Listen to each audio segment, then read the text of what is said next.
Oi gente, tudo bem com vocês? Espero muito que sim. Hoje, eu e minha equipe, composta por Diego, Rafaela, Kellyson e Laiane, vamos falar um pouco sobre a obra Noite na Taverna, que pertence à segunda geração do romantismo.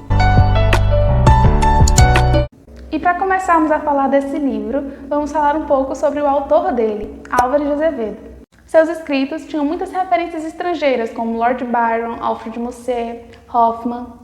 Ele era um rapaz bastante prodígio e tinha muita habilidade com outras línguas, então ele tinha essas obras em suas versões originais. Inclusive, ele traduziu algumas dessas obras para o português. Álvares de Azevedo foi responsável por ter trazido essas referências alemãs, francesas, inglesas e ter dialogado com elas. Essas referências são bastante perceptíveis em seus escritos porque tratam sobre morbidez, frustrações, são escritos bem sentimentalistas. Agora falando um pouquinho sobre a vida de Álvares de Azevedo, ele teve uma vida bastante intensa e boêmia. Apesar de curta, ele inspirou gerações posteriores a dele. Manuel Antônio Álvares de Azevedo nasceu dia 12 de setembro de 1891 em São Paulo e com apenas 2 aninhos se mudou para o Rio de Janeiro, capital do Brasil naquela época, e foi lá onde ele passou a sua infância e também sua adolescência. Ele recebeu uma boa educação, sua família era dona de terras e tinham condições, e quando ele completou 17 anos, eles mandaram ele para a faculdade mais próxima, que ficava em São Paulo. E São Paulo, diferentemente do que é hoje, no século XIX, era uma cidadezinha provinciana, pequena, limitada, mas isso não impediu Álvares de Azevedo de mostrar todo o seu potencial como escritor, como poeta, como orador, e ele era muito inteligente e acabou se destacando por isso. Aos 18 e 19 anos, Álvares de Azevedo foi diagnosticado com tuberculose, uma doença respiratória, e naquela época não tinha tratamentos e nem antibióticos como se tem hoje. Por isso, ele foi acompanhado por essa doença até o fim de sua vida. Ele faleceu precocemente no Rio de Janeiro no ano de 1852, dia 25 de abril, com apenas 20 anos. Agora vamos falar algumas curiosidades sobre Álvares de Azevedo. O apelido de Álvares de Azevedo era Maneco, por conta do seu primeiro nome, Manuel. Se eu morresse amanhã, viria ao menos fechar meus olhos minha triste irmã. Minha mãe de saudades morreria, se eu morresse amanhã. Esse poema, Se Eu Morresse Amanhã, foi escrito por Álvares de Azevedo um mês antes de ele falecer. É como se ele estivesse prevendo a sua morte. Existe uma lenda que diz que a mãe de Álvares de Azevedo deu luz a ele dentro da biblioteca de São Paulo, mas isso é só uma lenda. Ele criou uma sociedade secreta, uma sociedade epicureia, que aplicava, equivocadamente, os preceitos do filósofo Epicuro, que dizia que da vida nós temos que extrair o máximo de prazer. Mas ele não estava falando de orgias, nem de bebedeiras e nem de vida boêmia, mas era isso que essas sociedades epicureias acabavam fazendo. Enfim, ele viveu uma vida bastante boêmia. Álvares de Azevedo, mesmo tendo morrido antes da Academia Brasileira de Letras, ele foi escolhido para ser patrono de uma das cadeiras da BL, justamente por ser um dos escritores mais influentes da literatura brasileira.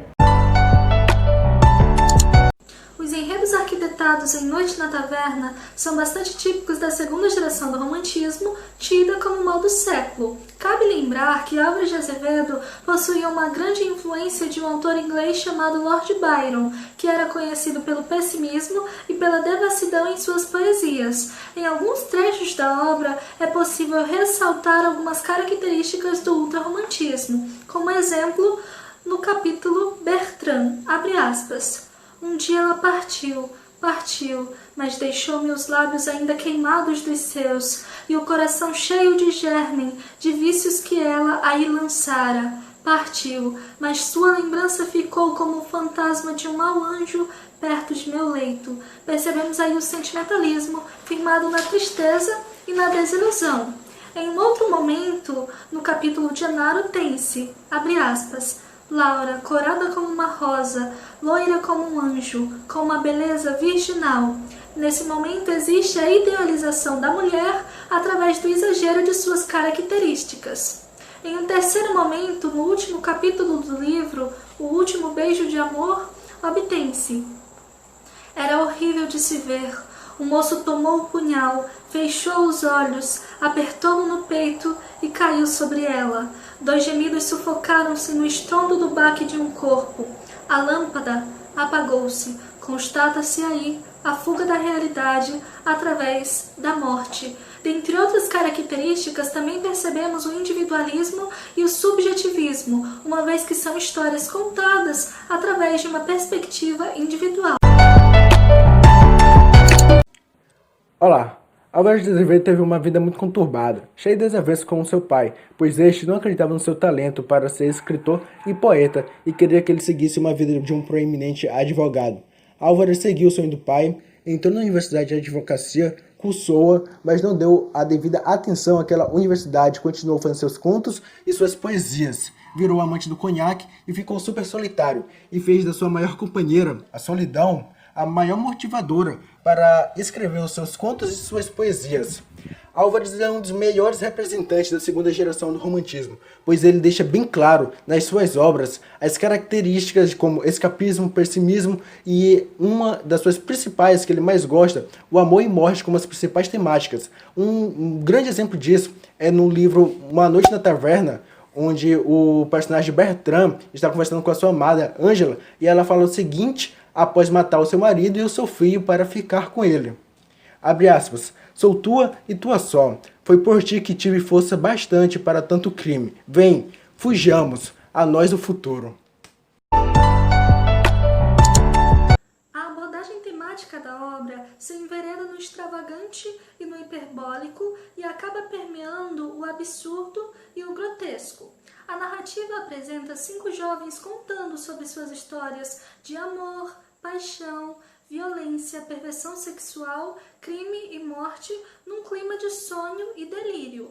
A priori, no capítulo 1, os temas se voltam para a morbidez e a lascívia. No capítulo 2, para a necrofilia e o amor obsessivo. 3, adultério e canibalismo. 4, ingratidão e suicídio.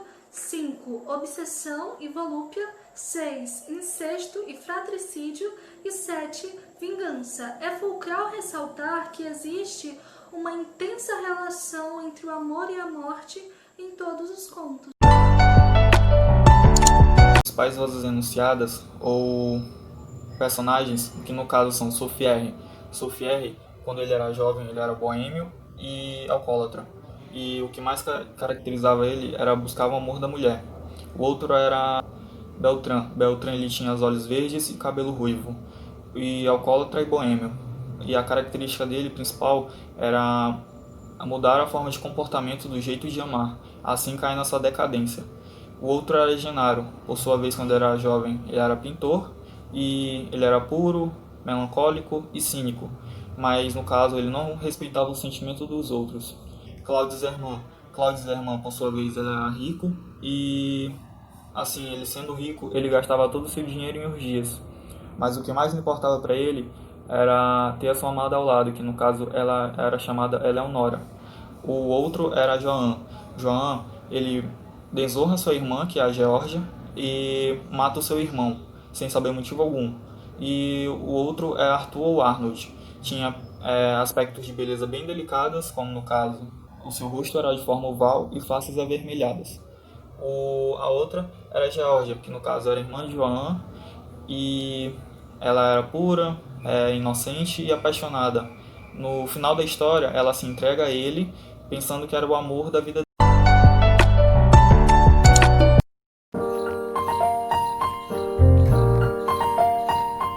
O livro Noite na Taverna é um conjunto de contos narrados por um grupo de jovens que estão numa taverna bebendo. Uma taverna é tipo um pubzinho, um barzinho do século XIX. Cada capítulo do livro vai ser narrado por um desses jovens, ou seja, cada capítulo vai ser uma história diferente. Essas narrativas se passam em diferentes lugares da Europa em meados do século XIX. O primeiro capítulo, Uma Noite no Século, funciona como uma espécie de prólogo para introduzir as narrativas. Nele, os jovens Saufierre, Bertrand, Archibald, Genaro e Johann Claudius Hermann estão conversando sobre assuntos da vida, como Deus, imortalidade da alma, espiritualismo, materialismo. E a partir daí, eles começam a contar suas próprias histórias vividas por eles. E é quando começa o capítulo 2, o capítulo onde Saufierre vai narrar a sua própria história.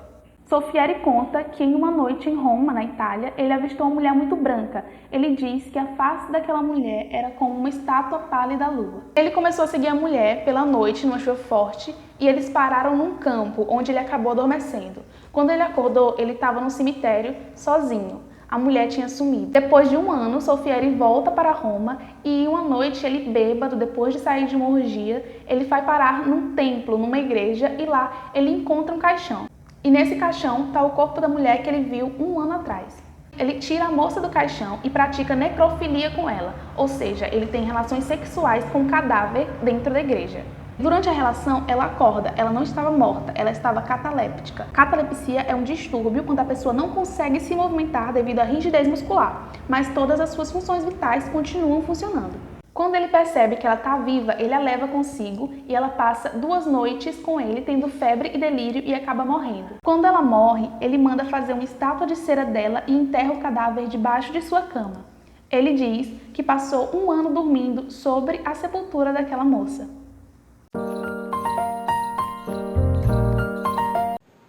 Em seguida, dando continuidade, nós temos o segundo capítulo, o capítulo do segundo protagonista, o Bertrand. O Bertrand é dividido em 3 histórias diferentes, cada uma com uma moça diferente.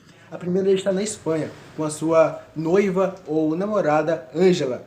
E eles estão super felizes, então ele recebe uma ligação do seu pai, que está mal. Ele viaja para a Dinamarca, lá ele passa 2 anos. Quando ele volta, após esses 2 anos, Ângela está casada e com um filho. Mas isso não impede deles reacender o amor deles. Isso faz com que Ângela, para viver com Bertrand, mate o seu marido e o seu filho para que eles vivam uma vida feliz e sem dever nada a ninguém. Mas logo depois, Ângela acaba largando o Bertrand. Em seguida, Bertrand ele continua viajando pelos países da Europa e encontra um palácio de um velho rico. E também conhece a filha desse senhor. E ela tem apenas 18 anos. E ele a sequestra e gasta todas as joias que ela tem e acaba vendendo ela em seguida para um pirata. Ela acaba envenenando o pirata e em seguida se envenena, se suicidando. Bertrand, então, continuando, ele tenta se suicidar no mar e é resgatado por um navio. Nesse navio, ele conhece o comandante e a esposa do comandante, além dos marinheiros. Ele começa a ter, então, casos com a esposa do comandante escondido. E o navio ele sofre um naufrágio. Isso faz com que sobreviva apenas o Bertrand, o comandante, a sua mulher e mais 2 marinheiros, em umas rochas no meio do mar.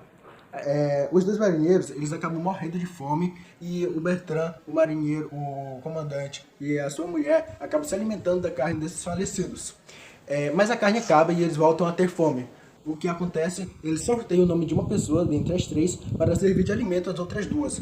Acaba saindo o nome do comandante, só que ele não quer servir de alimento para os outros e acaba lutando com o Bertrand. O Bertrand mata e acabam comendo o comandante. Então sobrou o Bertrand e a amante, e ele fala para ela que ele não irá matá-la e eles morrerão juntos. Ele abraça, ele dá um beijo a ela e ele a mata, sufocado em seu beijo. Em seguida, o Bertrand é resgatado por um navio inglês.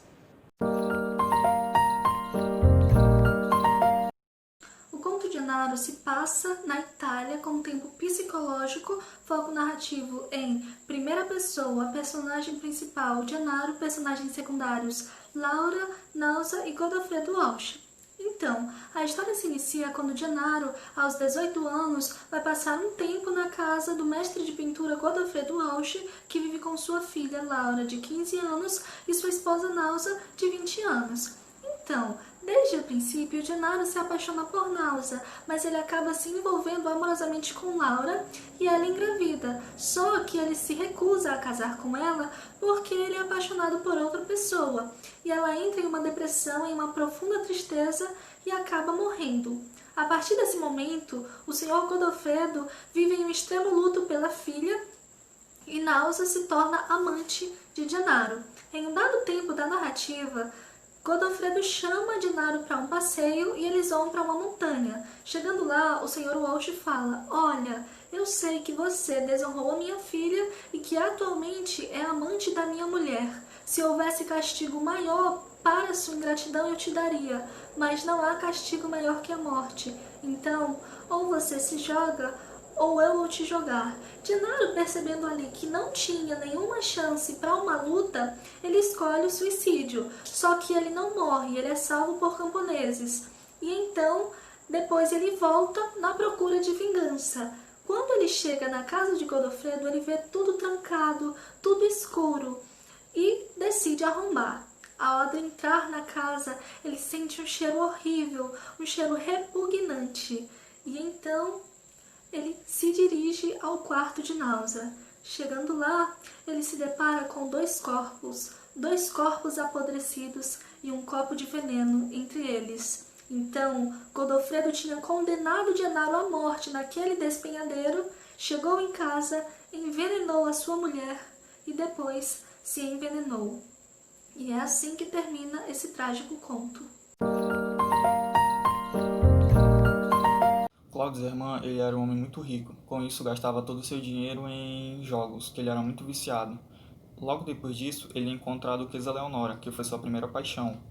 Logo então, essa Duquesa Leonora, ela era casada com o Duque Mafio, que por sua vez, o Duque Mafio era loucamente apaixonado por ela. Em uma noite, depois de um baile, ela vai descansar, porque por conta que ela estava muito cansada e sonolenta. Ela vai descansar e Claude Zerman vem com uma chave que ele comprou de um criado. Ele entra dentro do quarto e dá narcótico para ela misturado ao vinho, e logo depois seduziu-a. Em um dia, o Duque Mafio ele pretende visitá-la, a Duquesa Leonora. Claude Zerman se espanta e sai com ela correndo. E eles entram dentro da carruagem, ela acorda, espantada, com um local desconhecido e com um estranho, e ele revela o segredo para ela. Com esse segredo, ela diz que era impossível amá-lo. E logo depois disso, ela fica espantada e ele contradiz os argumentos dela, dizendo que ela tinha que sair das normas padrões, das normalidades. Aí ela fica desonrada com isso e parte com ele, fica com ele. Logo depois de um período de tempo, ele vai visitá-la no leito. Logo depois desse leito, ele encontra um cadáver, só que esse cadáver tinha alguém abraçado com ele, que ele já conheceu logo que era o Duque Mafio. E que no caso ele também já conheceu que o cadáver era a Duquesa Leonora. Bom, o capítulo 6, ele é narrado por Johann. Ele relata que certa vez ele estava em Paris e lá ele conheceu um rapaz chamado Arthur.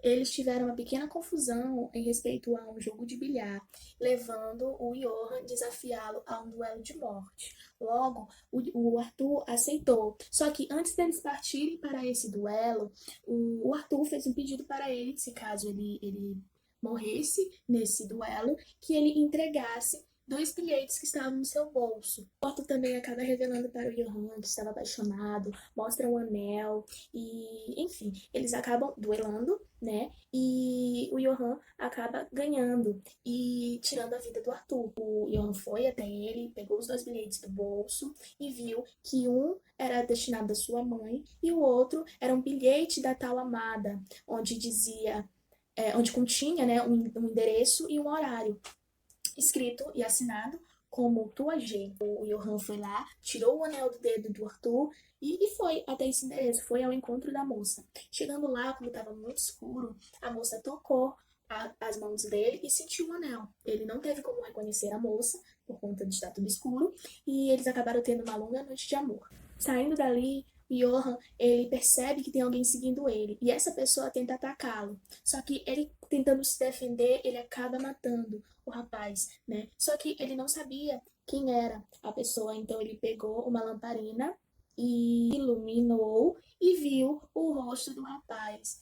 Então ele percebeu naquele momento que ele tinha acabado de matar o seu irmão. Logo, ele correu até o quarto e também teve a outra surpresa. A tal moça em que ele teve relação durante toda a noite era sua irmã.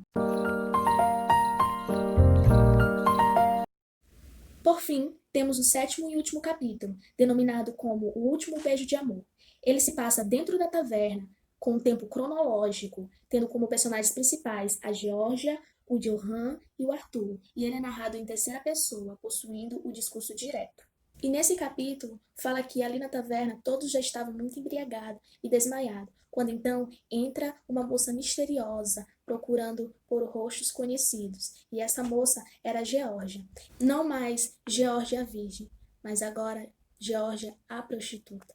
Ela se depara com Johann, o seu irmão, aquele que a desonrou. Então ela pega um punhal e o mata. Logo em seguida, um rapaz aparece na sua frente, um rapaz loiro, com pele delicada, com o rosto oval. Então ela percebe que é Arthur, o seu amado, aquele que houvera morrido no duelo com Johan. Mas agora ele era chamado de Armand. E então ela se aproxima até ele e conta que ela não pode viver e ela acaba se matando. Em seguida, ele chora em cima do corpo dela e se mata também. Pode-se observar na obra que existem dois ideais para a mulher.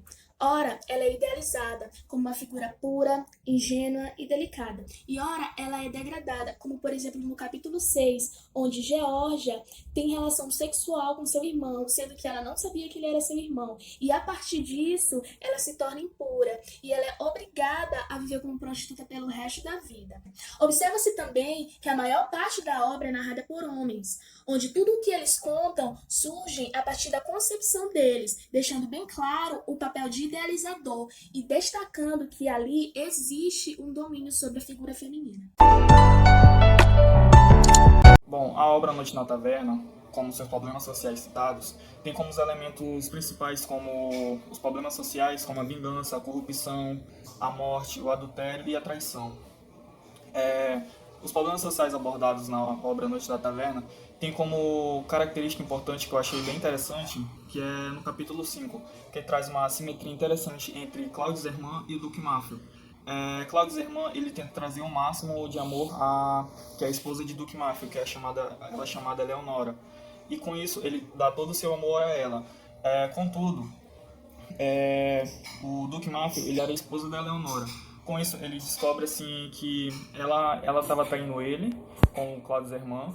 E com isso, no final da história, ela acaba morrendo. Isso remete muito ao nosso problema de questão social hoje em dia, porque dados estatísticos mostram que a mulher ela morre muito.